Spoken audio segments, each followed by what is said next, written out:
What is up, YouTube? Welcome back to a new video here on the channel. I'm about to go train later, but first we're gonna have a pre-workout meal and then we're gonna hit a nap and get in my daily shake. You know, I always have a shake before training with milk and honey, and then when we have max effort I also use pre-workout. And there's no reason not to have a great training today. The weather is great, slept a lot, there's music in the background. So we're absolutely going to go and destroy this bottle press that I'm gonna do. Try to get revenge on how bench I've been feeling the last 2 weeks. Maybe it's not gonna feel so great today, but at least from next week I suspect that bench will be back. But to the pre-workout meal, or just the pre-nap meal, I have some rice here with some beef in it. I have some coleslaw in it as well. It's mainly things that I just found from dumpster diving that I use. So, and I have some smoky chipotle sauce in it as well. Also didn't pay for that. And apart from this, I also have, I don't know if you can see this, but I have like eggs here with some salad on. I don't know what you're gonna call this in English. But you know, you have these like crab salads and things. It's one of those similar to that I have here. So this should be good. And then I have some water with some electrolytes just to get that in. But yeah, that is the pre-workout meal that I have. And as I said, today it's gonna be max effort, which is really fucking exciting. I'll take you guys with me to the gym. Let's go there. And you'll see me, when next time you see me, I'll be at the gym. At least United lost to Hull earlier today, so everything is absolutely perfect. It's good to see that United are just as shit as we are used to them being. But actually, most of you probably don't know this, but I used to play football for like 15 years, from about 6 to about 19, 20, something like that. And I played freestyle football from I was 16 to 20 until I was taken out by a nerve injury where I can't juggle properly any longer with my right foot. And yeah, what more did I used to do then? So when I was done with that, I was already starting a little bit with handstands and stuff like that. Because as part of freestyle football, some tricks there where you're on your hands that I want to learn. So I naturally began doing handstands more, got into calisthenics, lifting barbells, and then just got into like just more and more, and that's where it all kind of just took off. And I wanted to just train and get strong, and everything like that, find something new to improve on that I could do. And it's also why I still like the handstands and push-ups, because it's something that I did from the beginning, and I have this feeling that you should probably do whatever you enjoy more than just doing something because it's the most optimal. Like for sure, I could just train pure powerlifting and I would probably become a little bit stronger, but I also love doing Nordic curls. I also love doing pull-ups. I also love doing handstand push-ups, even though it's not the most optimal. It's something that makes me excited to go to the gym and come back again and again. And just because I weigh like 106 kilos or something like that at the moment, I don't just want to stop doing something just because I'm not at the perfect body weight for it. So that's kind of what I think. It's something I've said many times on here, but I think it's something people need to keep on hearing, because a lot of people apparently are not in that mindset, and they forget what is the reason that we actually begin to train. When we start out training, it's not because we have this goal of having a perfect technique at something and getting a bigger arch in powerlifting and that weightlifting a ton. We just want to get big and strong, and it doesn't matter what it is. So keep doing your different lifts. You don't fucking have to specialize in one single thing. You can do all your different handstand push-ups, your calisthenic stuff. You can do all those things that you want without problems. Let's just want to get along. But guys, it's time to go to the gym. Next time I talk, I'll be there. Den ting, så føles vi der. Så bare aldrig at tænke på, så bare aldrig at tænke på, at det skal føles hurtigt, at det er hurtigt. Det er mere bare, at jeg skal sørge for at sætte mine spillere, fordi det er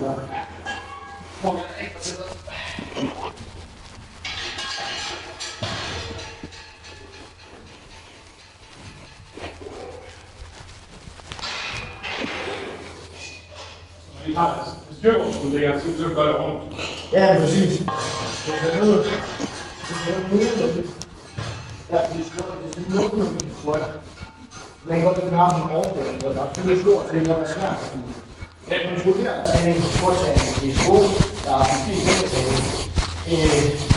så er meget, det skal være... Alright, I don't think I've actually ever showed my warm-up on here on YouTube because I don't know, I just never recorded. But now that we are doing more videos with talking over, I thought I would just show what I do. So as you would have just seen with the clips, I just do a little bit of just like band curls, extensions, something to get blood to the back, things like that. And honestly, I don't do much more than that. Maybe some arm swings, a little bit stretching to open the chest up, depending if I'm gonna do some bench press or pull-ups or whatever I'm gonna do first. But I've been doing this warm-up for basically 2 years at this point, I think, and haven't changed really a damn thing about it. And I think maybe some people overcomplicate warm-ups, do way too many exercises, but really I think like just the general warm-up should just be about getting blood to the body, whatever you're gonna train. Obviously, I'm also gonna do Jefferson curls later, but I'm just gonna warm that up when I get to there, because when I have the bench first, it's gonna be so long with both the max effort and with the volume that it doesn't really make sense to go around and do some warm up for the legs when I'm just gonna get cold again, and then they're also gonna get a little bit warmed up during the first exercise. So I basically just do some curls, making sure the band is pretty stretched out, and overhead extensions the same way. And just the reason I want to use a band and not just do it with like dumbbells, etc., it's gonna be because the strength curve makes it harder in the shortened position, so the blood gets further into the muscle. But yeah, keep the warm-up pretty simple. Now we're gonna go into the bench and just do the warm-up for that, adding some weight up to the max effort for bottom press today. Let's fucking go. Hvem der træner mig så nøje, altså der er 5 mænd derinde. Enten er de fælles under 100 kilo, så bliver over. Ja. Ja.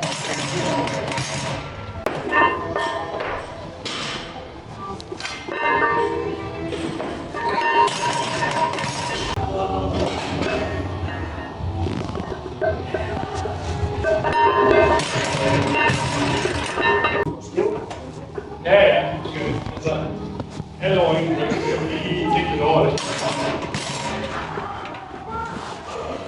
Der er 2 meget forskellige filosofier. Okay guys, we have 157.5 on the bar, so it's only going to be a 2.5 kilo PR for this time around. But usually I would go up to 160 from the 155 I've done before. But considering the illness 2 weeks ago and how that impacted my strength, and with how bench has been feeling hard because of that, I think it's rational to just go for a 2.5 kilo PR, plus the fact that I also want to do my max effort at a lower RPE, around RPE 8.5, rather than going to 9 or above. I think it's logical to do it a little bit easier. But yeah, for this 157.5, when I'm doing bottle press, it's going to be quite a bit weaker than my normal bench, because obviously resting just above the chest and having to actively hold the bar and make sure it's not just going down and resting. So when I'm doing the bottle press, I like to make the pauses a little bit longer to really get in that position than so a little bit of a longer pause than I would do when I'm normally benching. But yeah, 150 kilo didn't move anything out of the ordinary, so we'll see how 157.5 moves. It shouldn't be total maxed out, and even though I feel like the strength isn't completely back after being ill, it's all about going into it thinking that they're just gonna make it fly, and then believing in yourself. Because in general, bench has been going up, so there's no point believing now that just because I've been ill and it's been a little bit bad, that it should suddenly just get worse and that I'm just permanently weaker. So let's try and make this fly.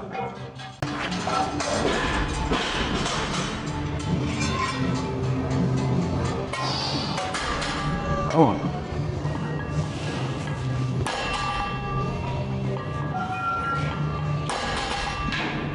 Let's go, man.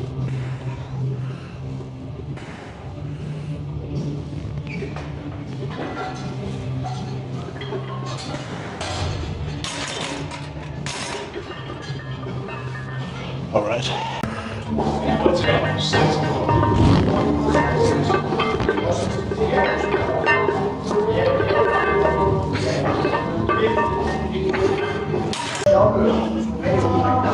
Fucking moving like shit bands today, but it's what it is. It's weird how last two moves I felt maybe it's time to just have a deal out, but I will see if the next week's session with bench well, I just have to do on Tuesday 1 set of 2 with 145 and 5 sets of 2 with 120. Doesn't do anything for my max effort, and 130 to 132.5 banded for 5x5 on the bench. If it doesn't do anything positive in terms of getting rid of some fatigue, I'm probably gonna take just a full week where I don't bench. And the reason I don't just take a full deload, because squat is actually feeling fine, and strength apart from the bench is feeling fine. So while usually I would say there's a bigger chance it's central nervous system that is destroyed from bench, because I don't really normally train close to failure on bench. I think it's more muscular when it's just that specific lift, and the fact that the last 2 weeks on Tuesdays have been just hard, whereas the max effort feeling harder, so it's probably just build up fatigue. So going down from 6 sets of 5 and 137.5 and to 1 set of 2 with 145 and 5 sets of 2 with 120 is going to be quite a lot easier, and hopefully that is enough to just get rid of that build up fatigue, because I know the strength is there, and that's usually the thing. If you have done something before but suddenly your strength is just down, it's probably just because you're training too hard and you need to adjust. There's a really low chance that you just got weaker, like lost muscle, things like that. Like, you're not going to do that if you're training consistently.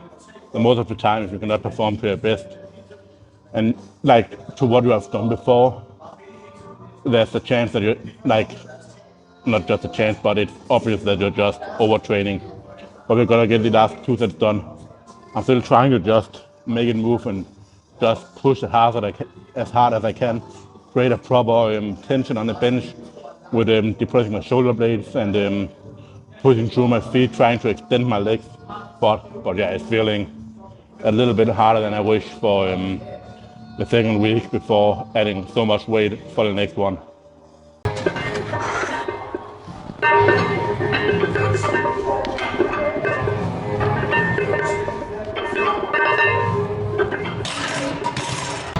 If you're wondering what we're doing in between sets, guys, we're carb maxing. The only right thing to do between the sets. Carb maxing, staying at the ground, especially doing set of Jefferson curls, and also a little bit of just walking around. Actually, I like to walk around when I'm at the gym, just walking around between sets, get in some steps. And if you get tired from that, you probably need to look at what your conditioning is like, because you should be able to recover even though you're walking around. And maybe it's actually going to keep you warm But for God's sake, just don't fucking look at social media on your phone and things like that. Be focused when you're at the gym. But yeah, for the past 2 months, this has been the remedy during the training, juice. And I don't know if it's making a difference, but I'm drinking juice during my trainings and seeing if it has got some impact. It's impossible for me to say so far. But my theory is that it shouldn't do anything in terms of making my training worse. So why the hell not try it out? But Jefferson curl so far is not even feeling bad. And that's what I mean with like the bench press feeling like absolute poo. But everything else is feeling just fine in terms of strength.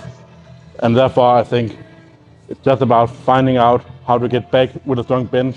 And if it doesn't make it better with the easier training on Tuesday, I'll probably take a full week off after next week because I think that is just what my bench needs. The fact that I have been stronger and then suddenly a little bit weaker shows that I have the potential to be stronger. So what is going on is probably just that fatigue is holding back my true strength. And yeah, I want to get through that before we start getting injuries and so on. And so that's the plan. We're getting back to the bench. Now let's get in a fucking heavy third or Jefferson curl and make that shit fly. Come on, man. Full fire, come on.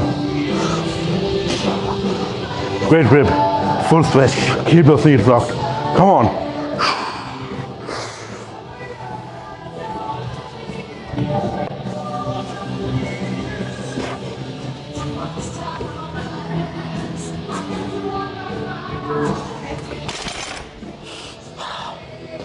Not the greatest, not the worst. Let's make it better too next week. Try him here, let's go. Push hard here, good grip.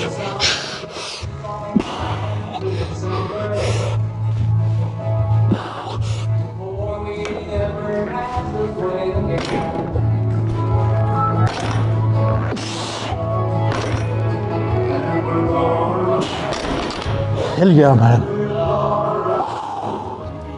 Let's fucking go, man. Hell yeah. So much better than last week. Last week, with 10 kilo less, 2 reps more, the bar was just fucking rolling out of my hands on like the 4th rep. This felt way better. It's crazy how much third Jefferson curl, the grip, getting the grip right, how much that means.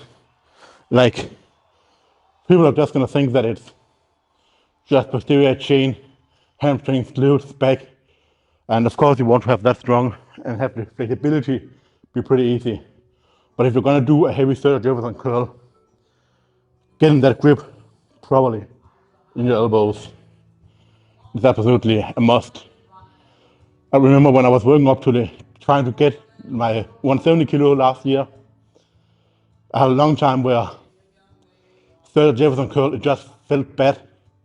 And I thought maybe I'm, just because I'm heavy, I'm not as flexible. Also after I had the hamstring injury, because no matter what, I'm still a little bit less flexible in that hamstring, despite obviously training my flexibility quite a lot still. But I thought maybe that was the problem, or my arms were too big so I couldn't get a proper grip. But immediately when I just began focusing more on the grip, just pulling up with my arms, with my forearms, getting that properly and having that as my main focus, it just began to move a lot smoother. I remember I did 2 reps 160 with ease after having struggled with 1 rep with 155 kilos a couple of weeks earlier. And that was really confirmation that, all right, now we're back on track. And also, of course, just getting back to the confidence that you can do this kind of weights is what matters. But 4 reps, 154 here, feeling like butter. Absolutely phenomenal. For the back off set, we just have 125 kilo on. So like 80% of the top set weight, bang on.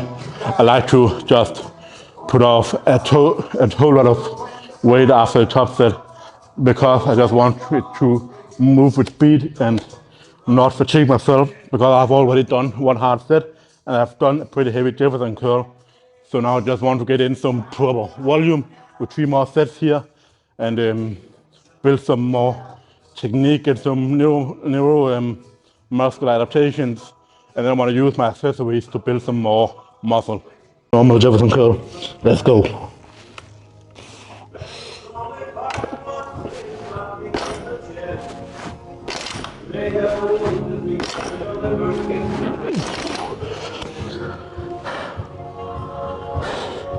Fucking easy. But one very bad rep. Not bringing the bar straight down on the first one, but let's go and get the accessories for today done. Yo, gonna hit a voiceover here for the final part of the video where I'm doing the accessories, because I don't really have the courage to do any speaking in a gym where I'm not even technically allowed to record. Pure gyms don't allow that in Denmark, at least. I don't know how the rules are in other countries such as England or USA, or I don't even think they have pure gyms in the US. I think that I would have heard of it, but I definitely have pure gym in the US. I think it might be brought from that to Denmark. I think it's where it was originally. But yeah, I need to find the courage to talk in a gym. I'm not even allowed to record at the first place. But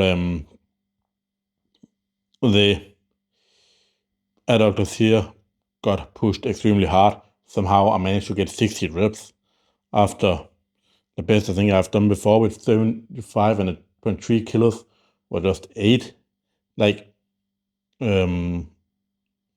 what has that just all of a sudden come from? I have no idea, but I will most definitely take it. It's really weird. Like what the hell is going on? But yeah, in general, I'm pushing accessories just hard. You can see I'm going all the way to failure, even with like partial reps in the end there. And that's just how my training are now, trying to, in the main work with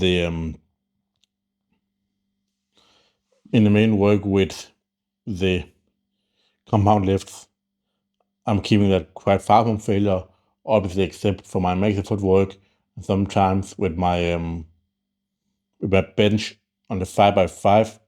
But apart from that, I at least have 3 reps in reserve all the time. And it's because when you go closer to failure, you start to slow down, and that causes major fatigue, and you don't get the high force output that you get when you're doing just a single. But that's why you can do a single close to failure, because it's gonna be similar in the way that you're getting the high force output, and then you want to do the sets and reps with lighter weight. You want to do that for low reps to keep the high force output.